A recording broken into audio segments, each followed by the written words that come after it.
There's something that I've been wanting to talk about for quite a long time now. The 4v1 asymmetrical genre has become a favorite game style for me to enjoy. So much so that when I initially started playing DBD, I had all sorts of video ideas start to conjure in my head. I wanted to create highlight videos, chapter reviews, etc. However, just as fast as I fell in love with the game, reality started to settle in. Bugs, unbalanced gameplay, and a dev team that doesn't seem to care that much for their own product. I soon began to realize that the potential for this game was lost amongst a tidal wave of problems. So my passion started to fizzle and I moved on to other games such as the Monster Hunter series and Final Fantasy XIV. It was only after I delved deep into Final Fantasy XIV that I began to realize that not all game devs are as bad as behavior.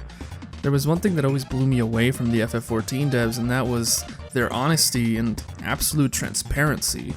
Now I want you to hold on to this word right here, as I will be emphasizing on it in greater detail later. These guys are not afraid to talk to their fans and communicate with them about the troubles going on in the studio and what's currently going on with the current content updates. I mean, just take a look at this clip here.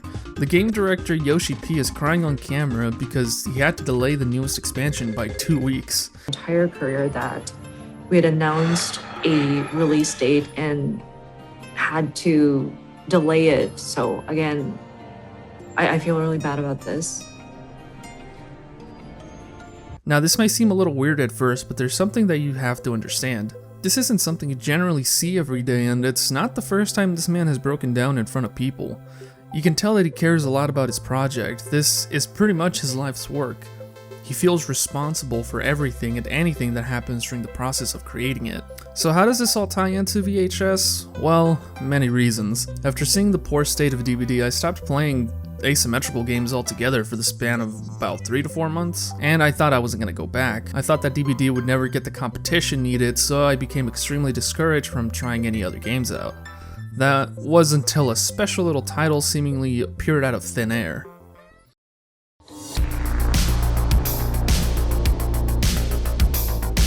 And like a beacon in the night, I saw it. We all saw it. A trailer dropped for a new upcoming free-to-play game called VHS. Now I won't lie to you. At first glance to me, it seemed like all other 4v1 asymmetrical games with a little bit of child friendliness sprinkled on top. So I didn't give it too much thought. But then I started to see a lot of videos pop up covering this new game.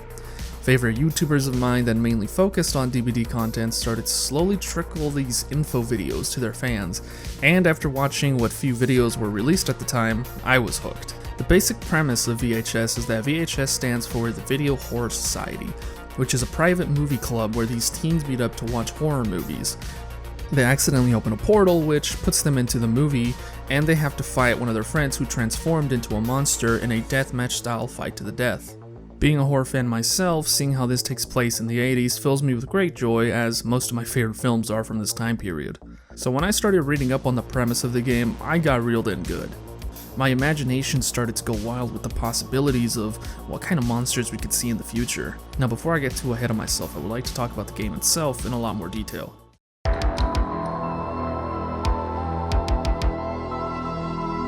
One of the major differences you might immediately notice from this game is, compared to DBD, the art style is extremely colorful.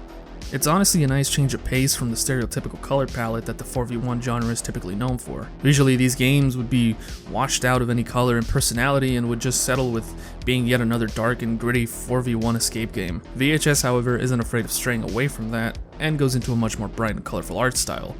The devs themselves confirmed that they wanted to stray away from that art style because, well, according to them, their focus is fun. Crazy, right? How did we land on the sort of visual style that we see in VHS?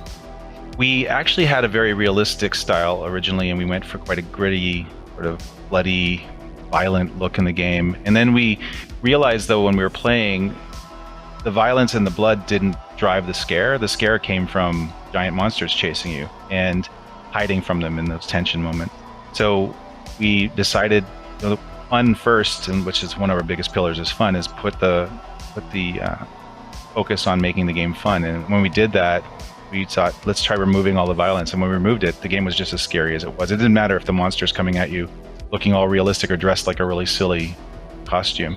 So once we realized we had that, it opened up actually a whole bunch of area we could design the game where we could make it anything we wanted it to be and not be limited. While it was odd to me at first, I soon got very comfortable with it and I started to adore it. It's a refreshing take and I'm all up for it. I feel like without this colorful art style, the game wouldn't be getting the hype that it's getting. So with such a unique art style and a very bright and colorful world, the possibilities for monsters, teens, maps, and cosmetic designs are endless. They can go extremely crazy with the designs and it won't really clash with the art style much. Now speaking of cosmetics, the devs are not shy of showing off some of the cosmetics that you are able to earn in-game for free. That's right, free.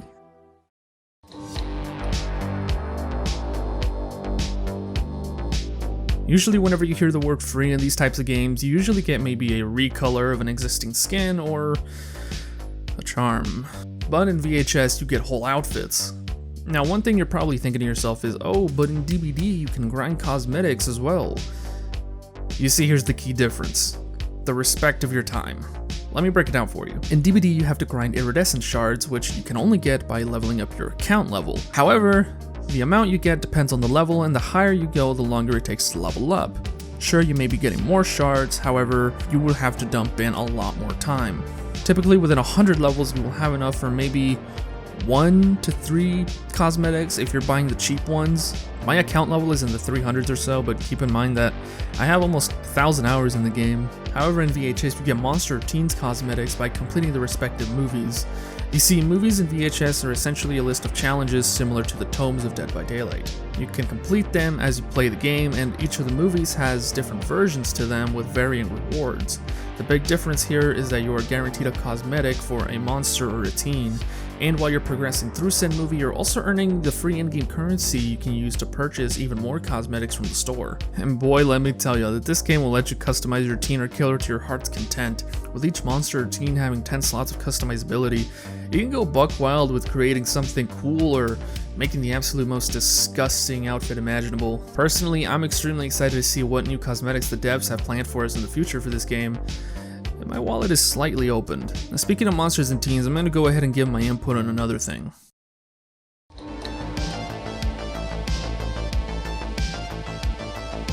Each teen and monster is filled to the brim with personality, and that's without them saying a word.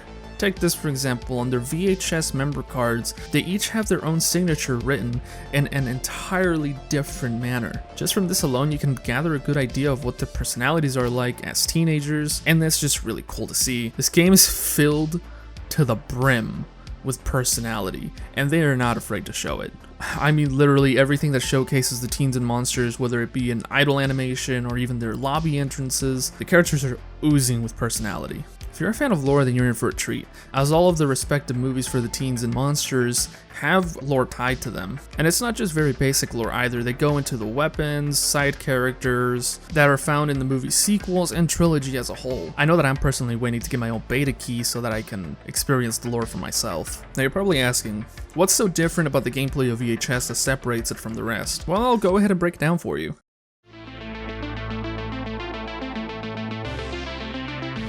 One of the biggest changes to the 4v1 formula that this game introduces is that it's a kill or be killed game. You see, the teens win by hitting the monster with 4 different types of stigmas.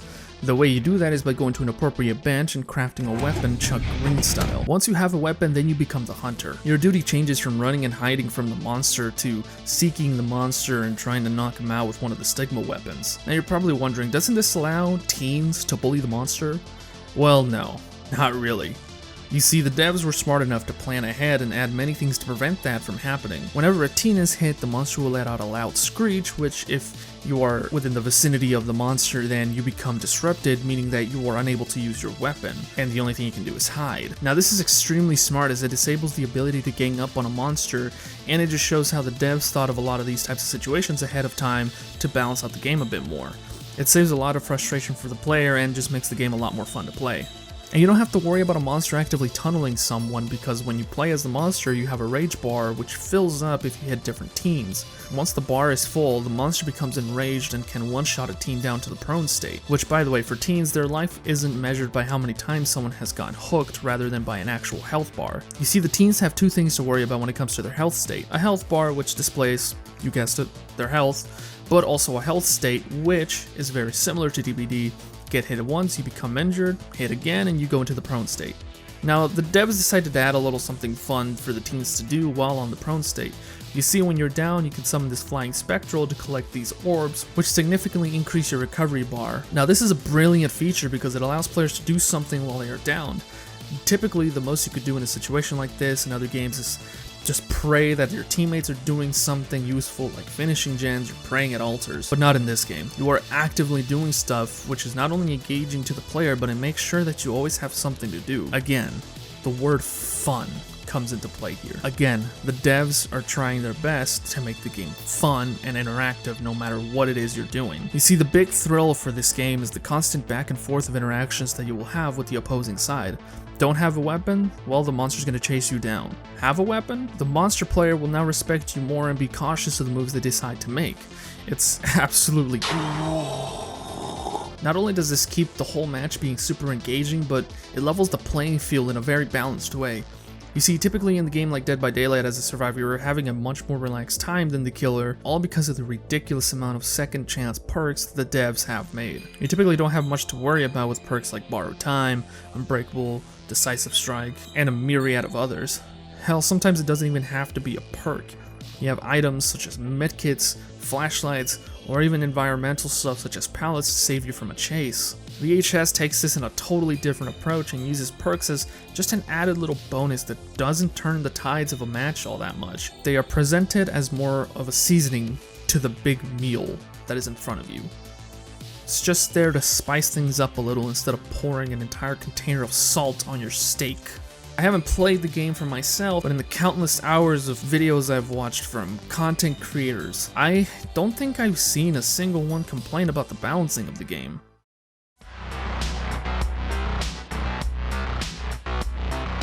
Now, there's one thing that genuinely has me surprised about this community. As much as people lose their shit over not getting a key in the Discord, from all the videos I have seen, there seems to be little to no disrespect happening in the in-game voice chat. You see, VHS allows players to communicate via several methods: pings, voice chat, and some emotes. Now, you don't have to use in-game voice chat as there are ways for you to turn it off. However, it's highly encouraged for optimal communication. Again, it's not forced, but it's nice to have. But I do have a feeling that the reason the community is so well behaved in game is because the devs treat you like you're a human.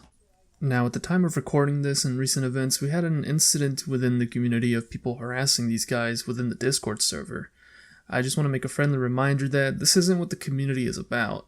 People getting impatient over a key is a bit much, and the devs are working their damnedest to ensure that whenever we do receive one, we have no issues playing. I just want to remind everyone that that's not what a community is about. We gotta keep the positivity flowing so that these devs have a great mindset going into each day of work. And for the devs, for every one toxic person in the Discord, there's a shit ton more of people that are supporting you guys. Now come on, VHS fam, Rome wasn't built in a day.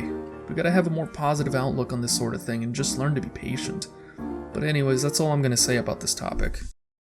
Do you remember how I told you to hold on to the word transparency? Well, this is why. The devs being super straightforward and honest with their growing fan base earns them a lot of respect. There's also a lot of interviews that these guys have done with content creators in the past that shows you just how passionate they are about this project. Nothing drives game to success more than passion. It's how Final Fantasy XIV got to the point that it's at now. Passion and a lot of trust from their fan base due to transparency. The Hellbent team has a lot of it, and they deserve nothing but praise and love for it. So if you guys see them chatting about on Discord, then just be sure to let them know how much you appreciate their hard work, whether you are or aren't in the closed beta. These guys are the real ones, and any other company would have waited till the weekend was over to fix the server issues they were having. Keep being awesome, guys. Thanks for sharing this incredible game with us. I seriously can't wait to play it. Now, I didn't just make this video to completely trash on DBD, although it may have seemed like it. Pointing out flaws in a video game you love should just push developers to make their product even better than it currently is. And I just realized that in its current state, DBD is just not for me anymore. If I didn't love the game, I wouldn't have attempted to get all the achievements and played hundreds of hours. I do have a lot of fun memories playing with friends. If anything, I do want to thank this game for introducing me to this genre of video games, and I am appreciative for the experience it has given me. So while many others are still enjoying their time with DBD, I'll be waiting on my key to arrive so I can record and come up with stuff to do with VHS. I'll definitely be doing future content on this game as it's pretty much still in my heart. But currently for me, Eorzea is calling me, and Walker nears, and boy, am I ready. Oh, and also huge shout out to Luigi Torres for allowing me to use his gameplay in the background. Seriously, dude, that was incredibly kind of you, and I'm really glad you accepted. Go on and give him a watch on Twitch. He does upload on YouTube as well, so go ahead and follow him there. So with that, I'll see you guys next time. And remember, you're all loved. Peace.